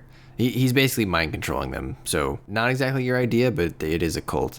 I think one thing that they did not do a good job of in this film, and I think they do a better job in the manga based on what I read, is they didn't really tell us like how he made all this happen, right? Why did these people join this cult? How does he have so many people?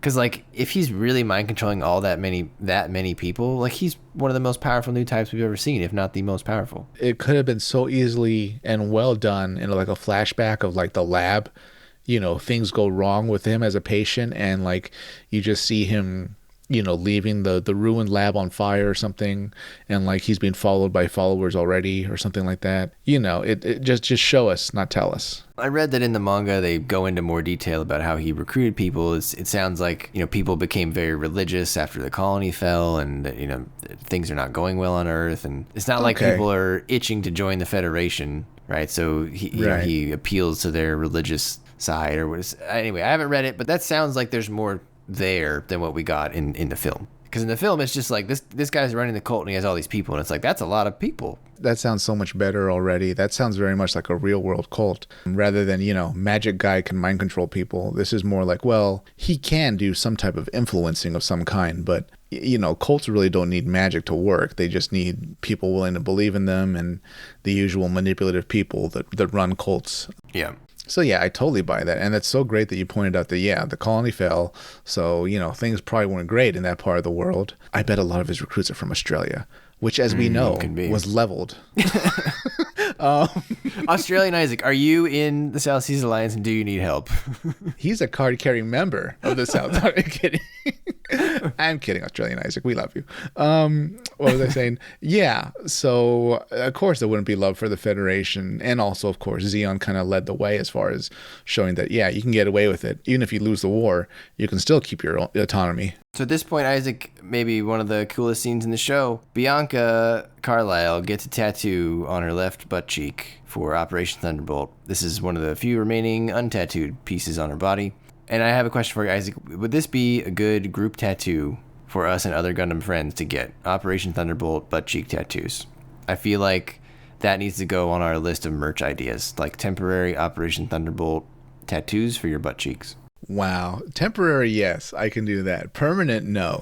and speaking of permanent tattoos, she looks like a barista from Seattle. My God in heaven. How is that regulation? Well, I say what you will about Zeon, but we're not big on tattoos. So I think it's pretty clear that I was shocked, Brian, to see the sight of her covered like she was the wall of a public bathroom. She is the female equivalent of EO. I guess. Yeah. Like, EO is the extreme, I don't care about nothing guy. She is the perfect match for him. And they basically are a perfect match, right? They both like jazz. They end up having jam sessions together. Tattoos. I don't get it. Anyways. So there's a second skirmish here where the Federation has, again, some amphibious suits, some Zagoks, and a guy in a GOG. The GOG, I think, out of all the redesigned suits, Isaac, has the best redesign. The new GOG is a 100% improvement over the old GOG. Yeah, I do. And I think I speak for the both of us when I say that we're kind of always happy to see GOGs, right? And high GOGs. Yeah, this one looks a lot more like the high GOG, so I'm always happy to see Zagoks. And then this GOG is amazing. I would be super happy if they just, anytime there was a GOG in the future, it was this instead of the old GOG. Yeah, the only thing I'm disappointed at is that they just kind of had like one type and they sent them out. It wasn't like, well, we'll need like a range version. The Ace will get his own custom one. Instead, they're like, well, just need to, Control C and send them out. Nobody was like, well, what if there's different situations where we, need them to do different things? It's like, nope, send out the same one. It's the stock GOG. Order 100, send them all out. That's all I need. This part of the show, I think, had the part that you were most upset about. This is where basically the amphibious battle, right? So the Atlas takes some hits from the Zagoks. Again, I think this is another part where it's too overpowered. The Zagoks are just hammering on this thing, and EO doesn't really know what to do, so he just folds his arms for a while and lets the Zagoks hit the Atlas Gundam. Oh my God. I mean, that's too much for me. Yeah, what's it made out of? Jesus Christ. Yeah, well, they even say, oh, it's, it's Luna Titanium or whatever. But, like, it's not indestructible. No, and like even the GOG said that because they like rope him up with their chains. Right. Which as a Zeon, I have to say, what the hell are you doing with chains instead of like, the heat tentacle, which as we all know works very well. Right. This was a regression technology. God, titanium chains. What the heck are you doing? Maybe that's all they had on Earth. They are remnants, I guess. Ridiculous. But anyways, he should have been ripped to pieces, being pulled on by like 6 other mobile suits at the same time. I agree. But whatever, I'll go with it. This is the Atlas. It's so special. Oh, he's got that main character plot armor. Yeah, and the Gundam has got Gundam armor. So he kills them with these like stakes that inject them with expanding goo. That was pretty cool. We don't see that ever again, really, but that was neat. Yeah, that was like an immobilizing chemical weapon. It was very interesting. It was new. Yeah, I'll definitely agree with that. Yeah. And then he fights mobile armor underwater, a Grublo, of course. But Isaac, it dies to the same weakness that all mobile armors have, which is beam saber to the cockpit. The Grublo gets compressed into like a very small sphere. It was quite impressive. I was surprised that they did that, as opposed to like, in shows whenever they show like a submarine go down or something, it's always like an explosion of just like gray mist, which is kind of, I assume, not really what happens, because why would there be mist? So back to Daryl, who he's visiting Carla. She's now regressed to a pre-adolescent stage after a Baoku, but his presence stabilizes her. She calls him daddy, but like not in like a kinky way. She grabs his prosthetic hand like she grabbed her father's prosthetic hand. Their relationship just gets weirder and weirder, Isaac. I continue to just not like, I just don't understand. I just don't like it. I thought this was a dream because it was just so weird, right? Unfortunately, it was not a dream, Isaac. No, I was like, why is she calling him that? Like, I thought, oh, she thinks he's her father and this is a nightmare, post-traumatic war dream or something. Yeah. And she's going to wake up. But no, she didn't wake up. Right. Nope. And I was like, oh my God, they really did this to her character. Yeah. I mean, maybe she'll wake up. Maybe she wakes up later in the manga. I don't know. But for right now, it's not looking too good for her, so... Maybe this is a trope in Japanese like literature or fiction, but I think it's a little weird where they're like, oh, they were through so much, they regressed into childhood. Just can't handle it, yeah. We'll see where this leads if we ever do, but I'm not a big fan of. But it's kind of overplayed, I think. Daryl goes into South Seas territory with his team of Act guys, and their job is to retrieve an informant who I guess has information on the South Seas Alliance. I felt like they did a bad job of explaining why Daryl's team was even there. Like, eventually you learn they're picking up an informant, but it came like, I felt like I didn't really understand that until the mission was half over. Yeah, it also felt like the informant was pretty bad at like following through on actually getting picked up. Because like it seemed like he was leaving very late to get to the meeting point. Yeah, I didn't feel like he was taking the rendezvous time or location very seriously. No, and he's being a little obvious. Everyone's doing like the prayer in like their South Seas capital city, and he's like kind of walking around with like a smirk and, oh, don't mind me. Let me go through these dark alleys and try to find a jeep. He didn't have a shaved head like the rest of the monks, right? He had like stubble and long hair. Other people looked normal too. Not everybody, but they all seemed to be kind of paying attention to the ceremony. He was the odd man out. I don't think he was a very good spy. So the Federation also enters the fray. They ask the South Seas Alliance permission to go in to fight Zeon. But then all of a sudden, Isaac, Claudia answers on behalf of the South Seas Alliance and denies the Federation. And the manga must have more backstory on why Claudia is alive all of a sudden, because that comes out of nowhere in this film, and it's very jarring. She had to have been picked up by them and then brainwashed, or she willingly joined them because of, we didn't really go into this too much, but she was not doing well as captain. She developed like a substance problem. She was, having a relationship with one of the pilots, which maybe if you're a veteran, you can tell me that, yeah, that does happen once in a while. It's just something not talked about. But I don't think it's great for the chain of command or for, operational capabilities. So right. She should not have been captain. No, she shouldn't have. And to your point, she wasn't doing very well.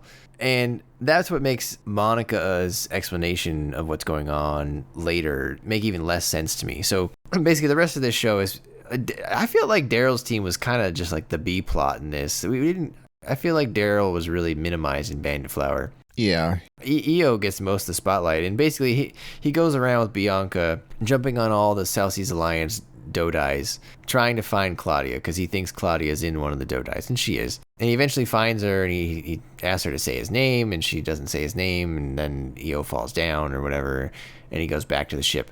But when he gets back to the ship, that's what you mentioned earlier, that he gets really mad at Monica, and that's when she kind of does this info dump. And she's like, oh, well, I knew that the South Seas Alliance had Claudia, and I knew that because I noticed recently that their commanding got a lot better. And I was like, that makes no sense. She was a terrible commander. Having her would not help your war effort, based on what we saw of her. Yeah, she's damaged goods. Yeah, and so Monica's like, well, I saved you, EO, so that I could then use you to get to Claudia. And then she says, oh, but also the Flemings, EO's family, I guess, paid handsomely. So EO's family is still rich, even though his dad's dead. Yeah, not just dead, but like he blew his brains out. Yeah, he committed suicide. Yeah. It looks like EO either saw it or just came in like very soon after. Right. Yeah. Is it implied that this was happening as the colony was under attack or a different time? When EO found his dad? Yeah. I interpreted it to be happening, during the 1 week. Oh, okay. During the 1 week battle. Most likely, or maybe shortly thereafter. I mean, I guess maybe it wasn't during the 1 week battle because didn't EO fly in a core fighter? I don't know. It must have been a little bit later. Yeah, the colony wasn't doing well. Yeah. I think the dad saw the writing on the wall. I think in the manga, EO's dad ends up being like very important and okay. Spoilers, but I'm pretty sure he basically creates Von Braun City as sort of this terrarium to preserve the future. Anyway, it gets a little conceptual, but oh boy, yeah. I hate it already. So is Monica so gung-ho about the Moore Brotherhood as a member of it that she really wants Claudia because Claudia is one of them? She would essentially bend over backwards and do all this for anybody that was part of the Moore Brotherhood that got roped into a cult. Is that what we're to infer? I don't know. I don't even know if she's actually a member of the Moore Brotherhood. I thought she would have to be. Why else would she be there on the Spartan? Maybe they're paying her. I don't know. Okay. Well, so she's essentially Federation New Type Labs. Yeah, that's the way I took it, which I feel like is also a little bit weird because based on the other shows and stuff I've read, and again, not read everything, I didn't think that Federation really had much new type stuff until after the war. No, that was all Zeon stuff. And I mean, even when the Federation did see the value in new types, they kind of dragged their feet about it. Yeah, they don't really like them. I mean, they've essentially put Amuro under house arrest for years because they don't really want him doing anything. Yeah, the Titans were not waving the new type flag. They weren't down with that. But that's what makes this confusing to me, Isaac, because she says, she reveals that Levon Fu was in her new type facility and has brain damage after decades of experiments on him. So now I'm to understand that she's been doing new type research for decades and we're only in UC 0080? How can someone with brain damage run a cult? Like, wouldn't they be... Oh boy. She reveals his powers were enhanced, so I guess he's essentially a Federation cyber new type, if I'm following correctly. Some type of cult type. She has a really funny sentence which I thought you'd find hilarious. She says, due to decades of research which began when he was a child, he sustained serious damage to his brain, which is why he created his own religion. Yes, I think that's how most of these religions get started. I thought that sentence by itself was hilarious, depending on your stance on religion. So, or the writer's views on religion, because in the UC we rarely see religion, so for them to make it essentially the main villain in this movie is pretty interesting. Yeah, it's definitely an interesting take that we don't see often. So now we know Claudia is alive and well with the cult. Yeah, but I still don't understand, like, why does she care so much about Claudia? She wasn't a great captain. To your point, there must be some sort of deeper link here between Monica and Claudia and why she cares so much about getting her back. Oh, you think they're going to reveal it's her daughter or something like that? Oh, maybe. I don't know. There could be some sort of link. Okay. But I think the problem is it's not really explained, so it just feels kind of random. And also, it's just random that Claudia even showed back up, because we saw her get shot and get sucked out into space. Yeah, like taking a swing in the dark, I was kind of thinking, after the war, because of how bad of a captain she was, now she's like an agent. She's a Federation agent, and she's like deep in cover. And like she's infiltrated the South Seas Alliance, and she's gonna take them down from the inside, and that's what she's working on. But then I was like, maybe they're doing the whole thing of like, she had like a near-death experience, and that whole situation on the bridge of the Beehive, it really affected her. And what happened? She found comfort in the arms of this evil cult. So it's going to be about EO having to fight her and like get her to see reason and redeem her and save her. Yeah, very well could be. I mean, I think I like that better than whatever was presented in Bandit Flower. So it just seems kind of like an empty, a dangling thread along with others. Like, for example, Daryl and team, they did end up picking up their informant. Yeah. But that part seemed very inconsequential to basically anything in the rest of the film. Right, yeah. Can't he just send any information he got, like, electronically over voice or something? No. Why did it have to be in person? He wasn't leaving with documents, it looked like, Yeah, I don't know. If anything, this tipped off the South Seas Alliance, because they're so gung-ho. They even sent guys in jeeps to go fight mobile suits. Yeah. They didn't care at all. Yeah, they invade the Spartan and fight hand to hand, right? And that was another thing that was left dangling, Isaac. They invade the Spartan. They fight to the death. They put these charm stickers all over the ship as they go, which is pretty unsettling. Yeah. But then one of the South Seas Alliance members finds who I guess is a mole on the Spartan. Yeah. And gives him a pouch. And then the mole kills him. We didn't know who the mole was, right? It was either a pilot or a member of like the maintenance team, I think. Oh, was it? Okay, maybe I just didn't recognize him. Yeah, that was bizarre. I think Monica at one point says like, oh, they're not well trained, as she's like watching the battles happen in like the hallways of the ship. Yeah, the only other thing that gave some insight to Monica was there was a line. Oh, it was when Claudia was refusing them entry into airspace. Claudia questions whether Operation Thunderbolt is really sanctioned by the Federation. Okay. Monica smiles and she says she is well informed. Ah. So now that makes me sense that Thunderbolt is not really a Federation operation at all. Without having read the manga, I'm going to guess that Thunderbolt is basically a cover for something the more Brotherhood wants to do. And or Monica. I can't really figure out if she's actually part of the more Brotherhood or not. Well, this leaves me wanting more.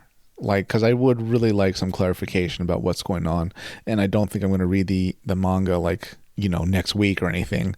So that's a pity, because it would have been cool to see, what exactly is going on. Is the more Brotherhood a front? Is Monica like a proto-Titan? What the hell is going on? I honestly don't know. I mean, it definitely seems to me like Monica wants to get Levon Fu back or to do something with Levon Fu. Obviously, that's where they're going with this, because he was part of her research. She must either want to stop him or to fix him or something. What if the South Seas Alliance is actually good and the Morn Brotherhood is actually bad? Oh my God. What if Levon Fu's doing something like new typey? Like he can hear...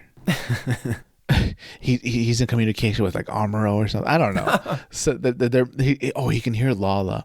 Oh, guess what part of the world Lala's from? She's from the South Seas. Oh, that's true. Oh, and the more Brotherhood, they're like proto-Titans. Like there's gonna be an episode. The episode ends with like Monica and she's having tea with Jamatov. Oh my God. Well, Lala was from the South Seas. That said, she's no longer there because now she's just kind of spread out all over space. She's yellow glitter in the sky. Space glitter. She's been turned into yellow strobe lights. So I don't know. I mean, I definitely think this is an intriguing story overall. I guess that's the question, Isaac. So like, that's kind of where Bandit Flower ends, by the way. There's not much kind of after that. After that discussion with Monica, that's kind of it. So we know Claudia's with South Seas, but Io and Bianca are back with the Federation. Daryl's got his informant. He's back with Zeon remnants. We didn't really advance the plot all that much with the South Seas Alliance. So then the question shifts, Isaac, to, okay, if you want more, you're really going to have to read the manga. So are you interested enough to read the manga? Because there's basically, another 14, 15 volumes out there to read, which this is one of the few mangas that is translated by Viz, and you can go buy it at Barnes & Noble. Like, this is out there. I'm all for it, but I want to know the series will end. I don't want to get into something and then there's no conclusive ending. Oh, I think it'll end. I think the manga author, Otagaki-san, I think he said that the manga's almost done. Like, he's written 22 volumes. I think it's on the way out. Okay. In that case, I definitely would like to read it. There's so many unanswered questions. One right now I'm thinking of is, why is the Zeon doctor there? Why even bring him back and say he's still alive? Is he going to do something really important? Like, why is there a bunch of limbless South Seas cultists running around that are in like multiple Psycho Zakus that are going to fight? I mean, I think his purpose is to make another Psycho Zaku or make more of them. I mean, outside of Carla, I think he's the only one that would know how to do it. Oh God, Brian, are Io and Daryl going to have to team up to fight like a legion of Psycho Zakus? I wouldn't put it past this manga. I think anything is possible here. The author has shown an ability to make really clever battle sequences, stuff we haven't seen before. I'm not sure how to think about this show, Isaac. I know a lot of people really like it. I don't think I like it as much as other people do. I'm just going to go ahead and give my rating, I guess. But do it. So for December Sky, I think December Sky is great. I think if it didn't have that weirdness for me with Daryl and Carla and being okay with losing his last hand, I think it would be a 9 out of 10. It fits great in the Gundam mythos. But with that, I think I'd bump that one down to an 8.5. Bandit Flower, on the other hand, I think that's a little bit all over the place. It was still fun to watch, but in terms of like actual plot, like what I was watching, it didn't make a lot of sense compared to December Sky, and it felt very unfinished. It felt very cobbled together. It felt like I need to adapt this many manga volumes, and I have this many minutes. How do I do it? And I had to leave a bunch of stuff out. So Bandit Flower, I would give a 6.5. Overall, I think I'd give Thunderbolt then a 7.5. What do you think? Let's start with December Sky. I really enjoyed it. Beautiful animation, great battles. Almost worse than just a standalone if you don't want to keep going forward. I would give it a 4 out of 5 Haros. Definitely recommend. For Bandit Flower, definitely weaker. Great, interesting ideas I'd like to see more of, but didn't quite stick the landing, as I usually say, or oftentimes say. So I'm going to say 3 out of 5 Haros. Overall, though, for the whole series so far, I mean, beautifully animated, good enough fights and interesting ideas, especially if they decide to continue it. I almost want to withhold a rating, but I'd say maybe 4 out of 5 Haros overall, with most of that being carried by December Sky. I do think your suggestion is a good one. You could just not watch Bandit Flower. Yeah, you just say, I'm going to wait until they pump out the rest, which, right, as you said, they haven't said they're canceled. They're just not working on it. So it's on the back burner. Whether it'll stay there for like another 7 years, we'll see. But yeah, very interesting. You know what? For UC content and side stories, I think any Gundam fan should definitely check out Thunderbolt. Agreed. And last thing before we go, Isaac, the one thing we really didn't talk about was the design of the Atlas Gundam. I think we both really liked the designs of the Psycho Zaku and the full armor Gundams, which were the main draws of December Sky. I thought you were going to say we didn't talk about the pie that Zeon pilot liked. What kind of pie was it, Brian? Was it apple? Was it peach? I would like to think it was French apple. Ooh, bless that grandmother, because that sounds delicious. Anyways, Ryan, continue to the mobile suit. Because I think we generally agree that most of the designs here were pretty good. Mechanic designs, great. Oh, beautiful, yeah. Except for, what do you think about the Atlas Gundam, Isaac? I'm not feeling the Atlas Gundam. So, I don't like the skis, as I will call them. I don't like how it's essentially like a bow and arrow shape with vernier thrusters at the tips. And somehow, by the power of new type abilities and through the grace of God, it's able to somehow allow the Atlas to go into the water, to sled around on the ice, to fly in the sky. It does everything. And that is just, it seems like the design is half-baked. I'm not a huge fan of it. They just look kind of odd where they're placed. I thought maybe transformable feet and shoulders or a backpack would work more. That way we're kind of like, you visually see, okay, they're moving in the direction of transformable mobile suits, which we know are coming in a few years. But they didn't do that. Instead, they had like these very thin, spindly arms that move around the Atlas's skis and cause it to do anything. It's also a little wacky that the Atlas like lays down to go into the water. You know, I thought that was very Transformers-y, and I was kind of like, this was half baked. But every other design, Psycho Zaku, the gyms, the other Zakus that we see, even the Dom that had the red trim, and of course the beam sniper rifles, all brilliant, beautiful designs, excellent. But yeah, Atlas doesn't quite work for me. Not just that it's overpowered, but just very bizarre how they decided that these skis would be the sole cause of it being able to do everything. Yeah, it's very strange. I think I agree. The skis are odd to me. When I look at all the suits together, like I put them all together in my notes here, that one just looks like it's from a different Gundam series. Like that one looks like it's in Iron-Blooded Orphans or something different. It just doesn't look like it's part of the show. Yeah, it's a little Sandrock to me in a way. Very much, yeah. Which isn't good because I'm not a Wing fan.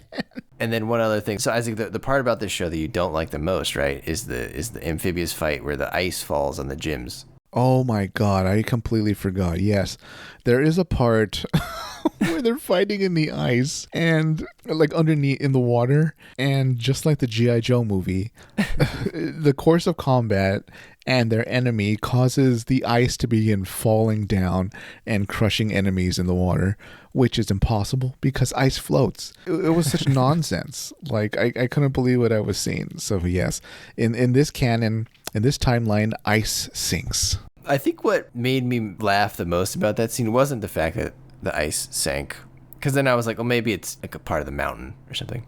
The mountain floating on the water? Sure. Yeah, it was it was the fact that these are gym marine types. So they're meant to work in water. But like they couldn't swim away from the slowly sinking ice. No, they were doing about as well as those teenage cadets that the Federation sent over were doing. Absolutely. Like the ice was slowly approaching them. And they were like, I can't get away. And I was like, but you're in the marine type. Yeah. Like, isn't the one thing that you should be good at is going fast underwater? You guys don't understand. You're the Federation Gogs. You should be very good in the water. Like, I didn't really get the sense that the gym marines were any better than a normal gym underwater. No, and like... there was no noticeable improvement. This is wacky, too, because the Federation, they should be amazing at water because the most of the planet is covered in water. Yeah, exactly. It should be Zeon that's, like, incompetent in water, but, like, Zeon, as we well know, has, like, a dozen specialized suits just for water. That might be the biggest paradox in Gundam. Yeah, Zeon, to Zeon's credit, their strategists and scientists looked at the world like before the invasion and they're like, look, this is mostly water. Like, we're going to need a lot of water mobile suits. Yeah, so that part I don't get. The gun cannon Aqua, though, on the other hand, performed very well. Bianca, that fight between her and the GOG guy, great. Loved that one. That was very well done. But they need more of those and less of the gym marines because those are worthless. Get your money back on those. More Brotherhood. Yeah, God, not even killed in combat. Killed by ice. Well, that was a ride, Isaac. I hope if you haven't watched Thunderbolt, listeners, I hope you go watch it. It's definitely worth a watch for sure. What do we want to know from the listeners, Isaac? I guess we want to know what we don't know that's in the manga that would have cleared things up for us, huh? Yeah, I guess if you read it, we'd be okay with spoilers. If you haven't read it, but you've seen the anime, tell us what you thought about it. Did you agree with us? I mean, was really some of it kind of wacky as it went on? were you scratching your head like, why aren't we fighting over a junkyard? What'd you think of Io? What'd you think of Daryl?